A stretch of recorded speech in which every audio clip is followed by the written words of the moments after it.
Hi friends, welcome back to Shri cooking channel. ನಾವಿವತ್ತು ಸಿಂಪಲ್ಲಾಗಿ chicken ಗ್ರೇವಿಯನ್ನು ಮಾಡ್ತಿದ್ದೀವಿ. ಅದನ್ನು ಹೇಗೆ ಮಾಡೋದು ಅಂತ ನೋಡೋಣ.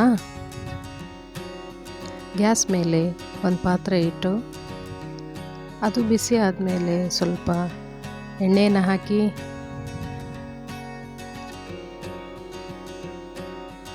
ಅದು ಕಾದ್ಮೇಲೆ ನಾನಿಲ್ಲಿ 1 kg ಚಿಕನನ್ನು ತಗೊಂಡಿದ್ದೀನಿ.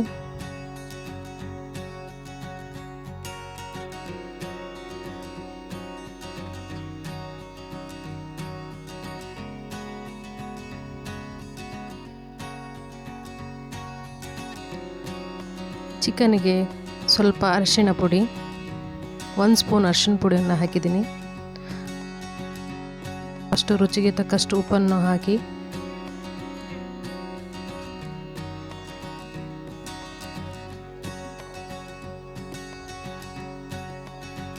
ಉಪ್ಪನ್ನು ಹಾಕಿದ ನಂತರ ಚೆನ್ನಾಗಿ ಮಿಕ್ಸ್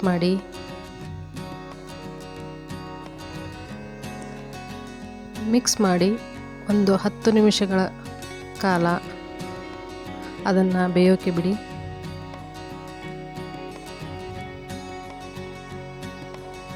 ನಂತರ ಅಚ್ಕಾರದ ಪುಡಿಯನ್ನು ಹಾಕಿ ನಾನಿಲ್ಲಿ 2 ಟೇಬಲ್ ಸ್ಪೂನ್ ಅಚ್ಕಾರದ ಪುಡಿಯನ್ನು ಹಾಕಿದ್ದೀನಿ.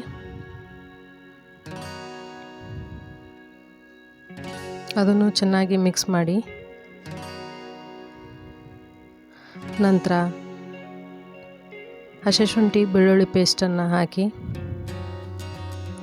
2 ಟೇಬಲ್ ಸ್ಪೂನ್ ಹಸಿಶುಂಠಿ ಬೆಳ್ಳುಳ್ಳಿ ಪೇಸ್ಟ್ ಹಾಕಿದ್ದೀನಿ. ಚೆನ್ನಾಗಿ ಮಿಕ್ಸ್ ಆದಮೇಲೆ ಒಂದು 5 ಮಿನಿಟ್ಸ್ ಹಾಗೆ ಬಿಡಬೇಕು. ನಂತರ ಒಂದು ಮಿಕ್ಸಿ ಜಾರ್ಗೆ ಒಂದು 1/4 kg ಹಸಿ ಕೊಬ್ಬರಿ ಮತ್ತು 2 ಈರುಳ್ಳಿಯನ್ನು ಸಣ್ಣದಾಗಿ ಕಟ್ ಮಾಡಿಕೊಂಡು ಹಾಕ್ಕೊಂಡಿದ್ದೀನಿ.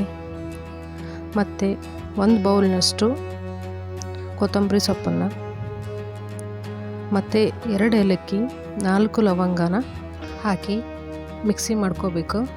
ನಂತರ ಚಿಕನ್ನಿಗೆ ಮಸಾಲೆಯನ್ನು ಸೇರಿಸ್ಕೊಂಡು ಚೆನ್ನಾಗಿ ಮಿಕ್ಸ್ ಮಾಡಬೇಕು. 5 ನಿಮಿಷಗಳ ಕಾಲ ಕುದಿಸಿದ ನಂತರ ಚಿಕನ್ ಗ್ರೇವಿ ರೆಡಿಯಾಗಿದೆ.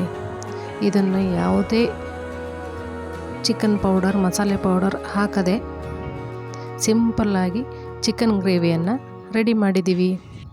ನೀವು ಮನೆಯಲ್ಲಿ ಮಾಡಿ ಹೇಗಿದೆ ಅಂತ ಕಮೆಂಟ್ ಬಾಕ್ಸ್ನಲ್ಲಿ ಹಾಕಿ.